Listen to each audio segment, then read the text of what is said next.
కేంద్ర మంత్రిగా నా తొలి సంక్రాంతి భోగి మంటను వెంప గ్రామంలో ప్రారంభించడం జరిగింది.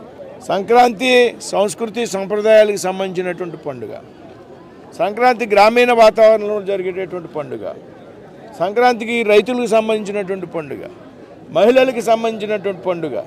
వివిధ క్రీడా పోటీలు నిర్వహించడం ద్వారా మహిళలకు ముగ్గులు పోటీలు, గొబ్బెమ్మలు, బొమ్మల కొలువు, వాలీబాల్ పోటీలు, క్రికెట్ పోటీలు, కబడ్డీ పోటీలు.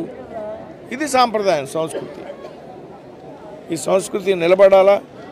ఇప్పుడున్నటువంటి పిల్లలు ఏవైతే ఉన్నారో భవిష్యత్ తరాలు, వారికి పండుగల యొక్క ప్రాధాన్యత మనం తెలియజెప్పాలంటే ఈ విధంగా బహిరంగంగా పండుగలు నిర్వహించినటువంటి మాత్రమే సాధ్యమవుతుంది అనేటువంటి విషయాన్ని నేనైతే నమ్ముతాను.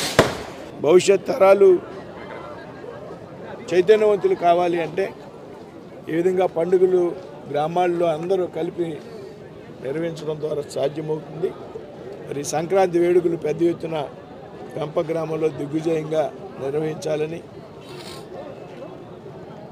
ఈ గ్రామస్తులందరూ ఈ విధంగా ఎంత ఏర్పాటు చేసినందుకు వారిని అభినందిస్తూ